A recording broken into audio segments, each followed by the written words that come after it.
Hello दोस्तों, ये आज हमारा आंसर राइटिंग का दूसरा लेक्चर है। मैं आप लोगों को यहाँ पे मौर्य काल की स्थापत्य कला की विशेषताओं को बताऊंगी और ये बताऊंगी इसको मेंस राइटिंग में कैसे हम लोग कर सकते हैं। तो आप लोग इस वीडियो को अंत तक देखिएगा।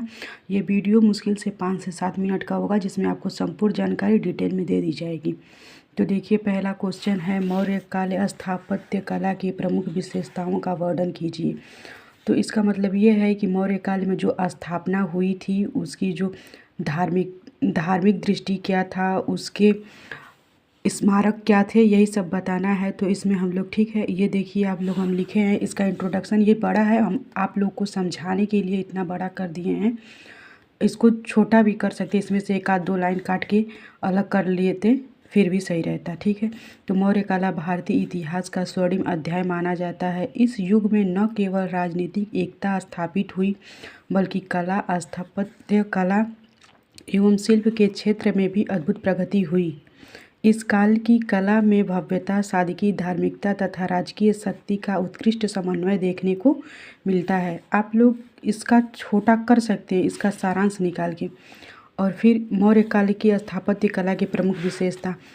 मेंस राइटिंग में तो स्थापत्य कला की प्रमुख विशेषताओं को ढूंढा जाए तो बहुत मिल जाएंगी, पर हम लोग को इसमें शब्द लिमिट होता है, इसलिए मैं यहाँ पे बस 3 से 4 टॉपिक ही उठाई हूँ। जैसे मौर्य काल की स्तूप, वहाँ के स्तंभ को उठाई हूँ, फिर मृदभांड और गुफा वास्तुकला को उठाई हूँ।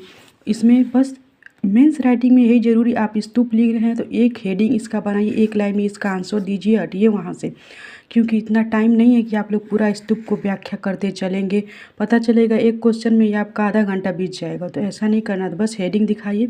स्थापत्य कला की कोई भी क्वेश्चन में होता है तो ये फिगर बनाना बहुत ज़रूरी है, इससे नंबर 1 से 2 पॉइंट आपका एक्स्ट्रा बढ़ जाता है, और बनाना ही होता है स्थापत्य कला में, ठीक है। तो मैं स्तूप बनाई हूँ, आप लोग को समझा देती हूँ। मौर्य काल में जो स्तूप होती थी, ये जो पूरा आप लोग को दिख रहा है, रुकिए, ये दिख रहा है जो आप लोगों को, ये क्या है, ये मेधी होता है, ठीक। मतलब कि जिस पे होता है ज़मीन का निचला हिस्सा, यहाँ पे देखिए मुख्य स्तूप यानी जो अस्थियाँ होती है वो रखी गई है, ये मेधी हो गई। इसके ऊपर ये जो गुंबद बनता है इसे अंडा कहते हैं, इसके ऊपर ये होता है इसे हर्मिका कहते हैं। ये बहुत ही पवित्र माना जाता है, और इसमें 1 2 3 ऐसे बना होता है जो बौद्ध धर्म की 3 रत्न को दिखाता है, ठीक। और उसके बाद से ये मेधी हम बता दिए, और ये जो हम लोग जाते हैं गोल गोल परिक्रमा करते हैं, इसको परिक्रमा पथ कहते हैं या प्रदक्षिणा पथ भी कहते हैं। और ये चारों ओर से जो गेट लगा के घेरा हुआ होता है, इसमें से चारों तरफ से दरवाजे होते हैं, ये दरवाज़ा, ये इसको प्रदक्षिणा पथ के चारों ओर की ये जो होती हैं ये वेदिकाएँ होती हैं, और ये तोरण होता है। गेट को हम लोग तोरण कहते हैं जहाँ से प्रवेश करते हैं। तो ठीक, इसमें का हम वर्णन कर दिए आप लोग को। इसको ऐसे ही बना के बस दिखाना रहता है जल्दी जल्दी में, कि ताकि नंबर मिल सके और स्पष्ट हो सके क्वेश्चन, ठीक है। तो मौर्यकालीन स्तूप कई भागों में विभाजित थे, जो बुद्ध के 4 महत्वपूर्ण जीवन चरणों को प्रतीक दिखाते। बुद्ध के ही माना जाता है ना कि ये बुद्ध की अस्थियाँ हैं, ये जो घेरा गया है इनके पैर की मुद्रा है, और ये इनका सिर है, ऊपर ये जटाएँ हैं, ऐसा कुछ दिखा के ऐसे ही मेधी का स्वरूप और पूरा स्तूप बना दिया जाता है। तो 4 दीवारी तथा 4 दीवारी जातक कथाओं से भरी होती हैं, और इनकी जो दीवारियाँ होती हैं ना चारों तरफ की, इसमें देखते हैं यक्ष चिड़ियों की मूर्तियाँ या कुछ भी चित्र बना के उसमें कथाओं का वर्णन किया जाता है। जो घुमा होगा उसको समझ में आता होगा, चित्र उत्र बना रहता है, ठीक है।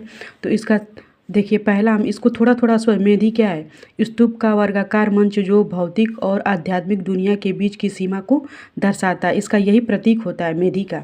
और अंडा, ध्यान मुद्रा में बुद्ध का प्रतीक अंडा, ये कहें ना, उनके ध्यान मुद्रा को दिखाता है। फिर हर्मिका, ऊपर वाला ये है जो हर्मिका, स्तूप का सबसे पवित्र भाग जो बुद्ध के अवशेषों के ठीक ऊपर बनाया जाता है। उसके बाद यष्टि, पृथ्वी और स्वर्ग के बीच के आध्यात्मिक भाग को यष्टि कहते हैं। फिर आएगा 44 बुद्ध के त्रिरत्न, इसको 44, ये तीनों होता है, इसको मिला के 44 बोलते हैं।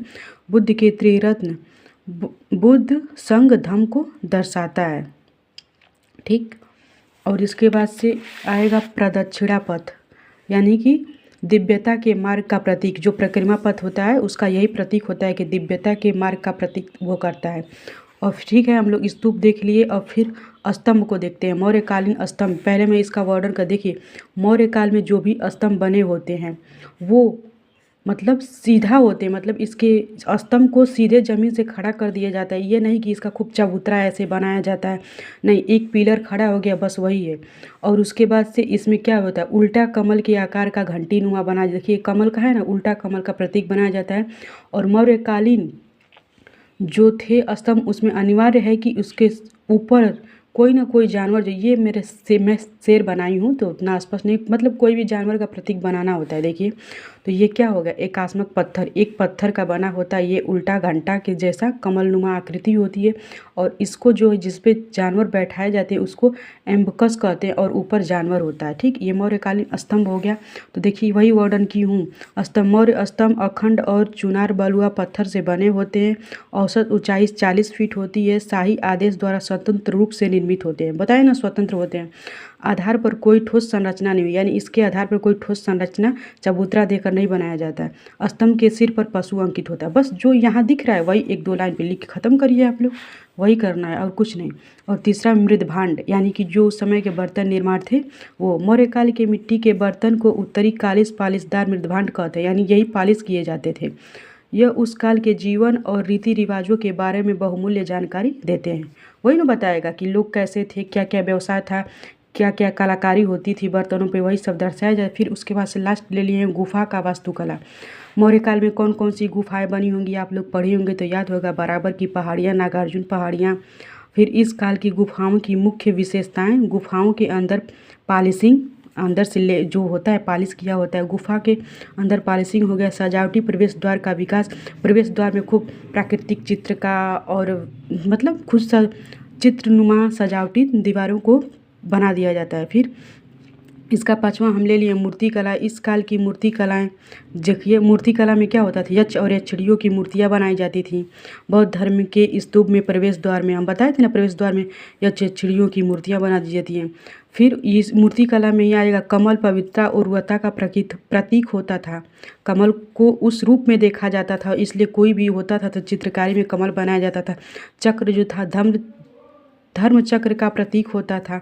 सिंह साहस का प्रतीक होता था। हाथी वो गौतम बुद्ध की जो माता थी महारानी माया का स्वप्न माना जाता है। यही कहा जाता है कि जब उनके पेट में बच्चा आया था तो उनके हाथी का स्वप्न आया था, तो वो मतलब हाथी के प्रतीक को उन लोग वैसे जोड़ के देखते हैं।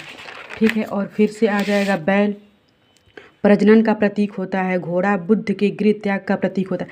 कुल मिला के आप लोग जो पढ़े हैं मौर्य काल में, उसकी स्तूप की जो व्याख्या लग रही है, उस समय की जो चित्रकारी थी, जो मृदभांड थे, जो कुछ है, बस उसी को आप 2-4 लाइन में लिखिए और हटिए, क्योंकि आपके पास उतना टाइम नहीं है कि आप इसको पूरा कर पाएंगे।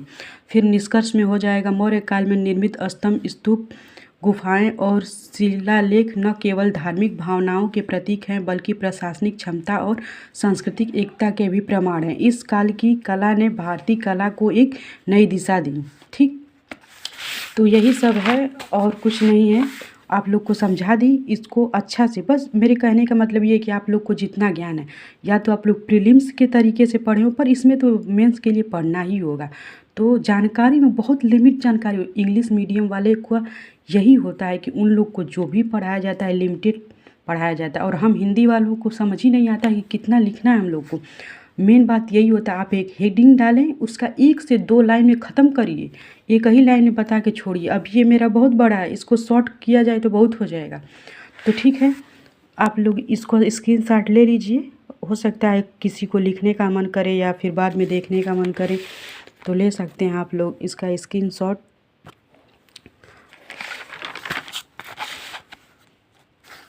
ठीक है, तो फिर मैं वीडियो को समाप्त करती हूँ। आप लोग देख लीजिएगा, आप लोग को कैसा लगा, नहीं समझ में आया। आप लोग बिगिनिंग हैं, आप लोग कब से तैयारी कर रहे हैं, आप लोग थोड़ा अपने बारे में जानकारी दीजिएगा। ठीक है, तो बाय बाय।